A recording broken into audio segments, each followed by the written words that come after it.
네, 이대 목동병원 신생아 중환자실 집단 사망 관련해서 의료진 3명에 대한 법원 구속영장이 오늘 새벽 발부됐습니다. 김수현 변호사의 이슈 속 법과 생활, 오늘은 이야기해 보겠습니다. 김 변호사님, 이대 목동병원 신생아 집단 사망 그 사고 내용부터 좀 전해주시죠. 네, 지난해 12월 16일 이대 목동병원 신생아 중환자실에서 인큐베이터에 있던 신생아 4명이 잇따라 숨지는 사고가 발생했는데요. 네. 부검 그리고 질병관리본부에 의한 역학조사 결과 신생아들의 사망 원인은 세균 감염에 의한 폐혈증으로 밝혀졌습니다. 네. 숨진 신생아들이 사망 전날에 맞은 영양제가 세균에 감염되어 있었다는 것이 사망 원인으로 지목되었습니다. 그럼 뭐 전형적인 업무상 과실치사인 거네요? 네, 과실치사 혐의, 업무상 과실치사 혐의로 지금 수사가 진행 중입니다. 네, 그러면은 법원이 영장을 발부한 사유가 어떻게 되나요? 네, 경찰은 업무상 과실치사 혐의로 수간호사와 교수 등 의사 4명에 대한 구속영장을 신청했고 법원은 이 중 3명에 대한 영장을 발부했는데요. 네. 구속영장 발부 원인은 증거인멸에 우려가 있다는 이유였습니다. 네. 다만 나머지 1명 실질적으로 주사제를 만든 간호사 1명에 대한 영장은 기각이 됐는데 네. 증거인멸의 우려가 없고 또 도망갈 염려가 없다는 점이 이유였습니다. 아, 네.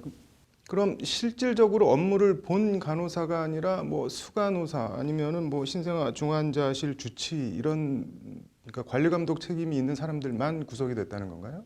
네, 지금까지 수사기관에서 밝힌 이 사망 원인의 주된 원인은 평소에 병원에서 감염 관리 규정을 제대로 지키지 않았고 또 잘못된 관행을 지속적으로 반복하면서 계속 업무를 하게 했다는 점이 큰 원인으로 지목되고 있는데 여기서 관리 감독할 책임이 있는 피의자들 즉 수간호사나 그 주치의들은 어떤 도의적인 책임은 인정을 한다라고 진술을 했지만 병원 진료 체계상 현실적으로 본인들이 직접적으로 이를 전부 다 관리 감독할 수는 없는 체계다. 그래서 이런 법적인 책임은 좀 부인을 하고 있는 입장이어서 법원 입장에선 아무래도 피의자들의 그런 태도로 보았을 때 증거를 인멸할 우려가 있다고 판단한 것으로 보입니다. 네, 그러니까 이렇게 통상 뭐 업무상 과실치사 특히 의료사고 같은 경우에 구속이 되는 게 일반적인 건가요? 아니면 아주 좀 특수한 경우인가요?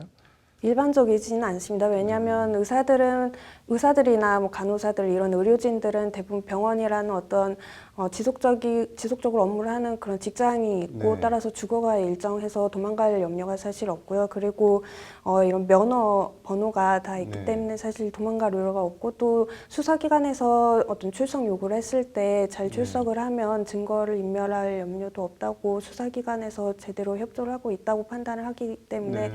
영장이 일반적으로는 발부되지는 않고 있습니다. 그러면은 뭐 병원 측이나 의사 단체들 반응 같은 게 나온 게 있나요? 우선 지금 수사 단계가 마무리 단계이기 때문에 이 네. 단계에서 구속영장을 발부하는 것은 좀 과잉 수사다라는 입장이고요. 또 시스템의 문제를 의료진 개인에게 전가를 하는 것은 잘못되었다. 앞으로 또 의사들이 이렇게 영장이 발부된다면 앞으로 의사들이 어떤 방어 진료를 할 수밖에 없기 때문에 진료가 좀 위축될 수 있다라고 반발하고 있습니다. 네. 뭐 유족들은 어떤 입장인가요? 유족들은 지금 병원에서 감염 관리 규정을 어긴 부분이 드러났음에도 불구하고 의료진들이 책임을 회피하고 있다고 분노하고 있습니다. 네. 앞으로 이제 뭐 재판이 벌어지게 되는데 재판 쟁점이 그럼 어떻게 되는 건가요? 아무래도 쟁점은 이 업무상 과실 네. 부분에 놓여질 것 같습니다. 그래서 감염 관리라든지 주사제를 조제하는 과정에서 의료진으로서 당연히 지켰어야 될 주의 의무를 다하지 않았는지 여부가 쟁점이 될 것입니다. 네. 이게 유죄 판결이 나면 처벌 수위는 통상 어떻게 되나요? 의료사고는? 업무상 과실치사 혐의로 지금 수사가 진행되고 있는데 이 죄에 대해서는 5년 이하의 금고 그리고 2천만 원 이하의 벌금으로 규정을 하고 있습니다. 뭐 처벌도 처벌이지만 말씀하신 그 시스템이 좀 개선될 수 있는 계기가 됐으면 좋겠네요. 오늘 잘 들었습니다.